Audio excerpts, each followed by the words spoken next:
Good morning. It's Wednesday morning, and I just wanted to follow up on last week's discussion before we got too far into this week's discussion. Overall, I thought you guys did a great job. I was impressed with the way that you answered the questions, kind of wrestled with the question about ethics, and I thought it was a very good discussion. So keep up the good work on that. Just a little bit of a quick note on the point about ethics.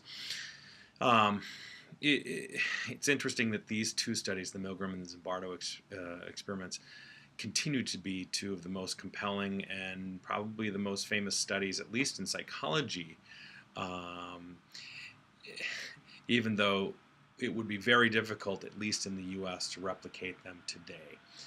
It's not surprising that each of these led a lot to the current institutional review process and ethics review boards that we now have in place.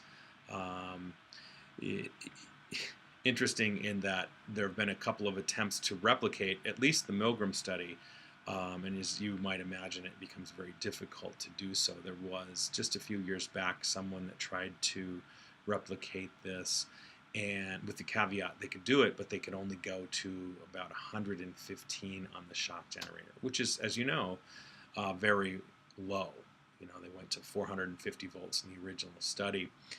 So to only go to 115, or maybe it was 150 volts, they had to stop very early on. More recently, and I'll put a link to this. It's actually very hard to find, and it gets split up into three sections. So I'll post three different links. But there's a modern, as best I can tell, this was replicated in Great Britain for a TV series, and they hired a social psychologist to come in and replicate this study. Now, they only had 11 subjects, but they did use actual shocks, and they did go all the way to the end, 450 volts, just like Milgram did.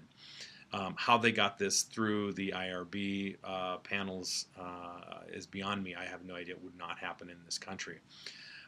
So anyway, keep up the good work, and I'll look forward to reading your post to this week's question. Until next week.